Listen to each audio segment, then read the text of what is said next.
A local woman went to a hospital for care and ended up dying from a food allergy. Her family says she was given a peanut butter sandwich, despite medical records showing she was highly allergic to peanuts.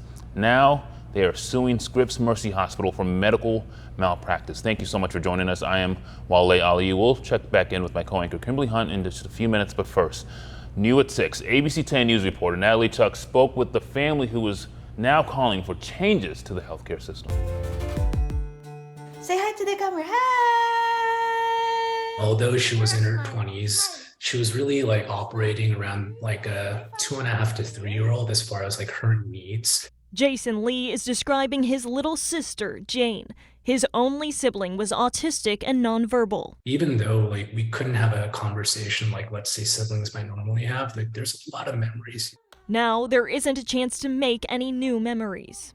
I knew there was something serious going on. Hospital records his family attorney obtained show Jane, who was living in a group home at the time, was admitted to Scripps Mercy Hospital on October 2nd of 2021 for behavioral problems. According to hospital records, she was given a peanut butter sandwich that day, despite medical records from a trip to the same hospital 2 months before outlining Jane's peanut allergy.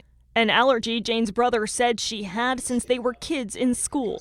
I remember all the fights that my mother used to get into with the administration around making sure that there was a safe space for my sister, given how deathly allergic she was. The hospital records say Jane became unresponsive after eating the sandwich and was transferred to the ICU in critical condition. She died there 11 days later. She was 27 years old. Henry Peeker is representing the Lee family, who is suing Scripps Mercy Hospital for wrongful death and medical malpractice.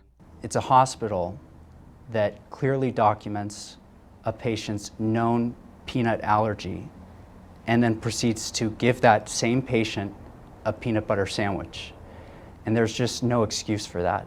None, period, whatsoever. James says the loss has been especially hard on his mom.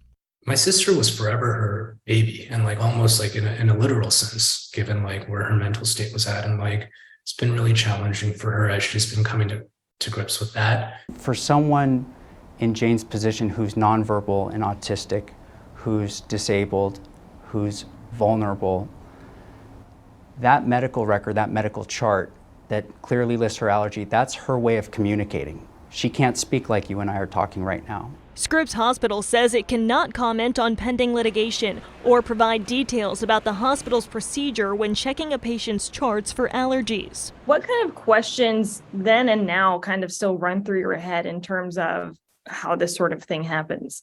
I guess part of me was mostly surprised that given the prevalence of peanut allergies, that they would even have that as a meal being served in the ER. And beyond having a better understanding of what happened during his sister's final days, Lee hopes this lawsuit will stop the same thing from happening to any other patient. There's ways to do better.